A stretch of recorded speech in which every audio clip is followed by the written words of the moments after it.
guys, Will here, and a lot of budget tech has passed through my hands, so I thought that this week I would list off the absolute best of the best that I've come across.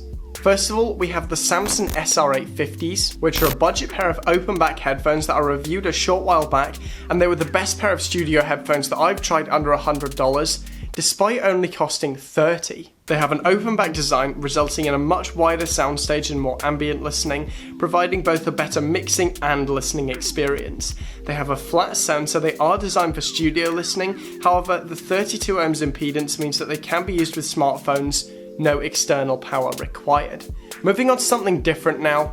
I reviewed a keyboard known as the Magic Force 68 a few weeks ago that I ended up liking so much I turned it into my daily driver. It's a simple 65% keyboard with a variety of switches that can go for as little as $25. If that's not for you, then let's take a look at the pixel pushing monster, the LG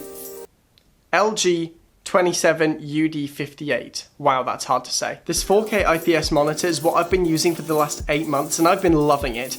At $300, it is the most expensive item on this list. However, compared to other 4K monitors, this one is definitely the best for the money. Now the next item is also another pair of headphones. However, this time they're closed back and Bluetooth. I've had these headphones for almost 2 years and they've simply been fantastic. They're a nice pair of bass-heavy headphones that are great for travel, listening in class, and general listening. They're extremely comfortable despite the earpieces looking a bit like slugs, and features such as the long charge, the wired option, and the wallet-friendly price tag of only $30 make these a great budget option. Finally, we have a budget microphone known as the Takstar SGC598. I picked this up in January last year for review and I've actually started using it as my main microphone because of how convenient it is. In fact, I'm using it for this video right now. The quality you get from it is Røde Videomic Pro quality for only $25. Build quality isn't great, however it more than makes up for it in battery life and sound quality. It's not hard to recommend this microphone. And that brings us to the end of this list. Thank you for watching. Remember to like the video. If you want to see more content like this, then please subscribe. I have actually started using Twitter again, so my Twitter will be linked in the description of this video. Go and follow me there. There's one thing left to say, and that is goodbye.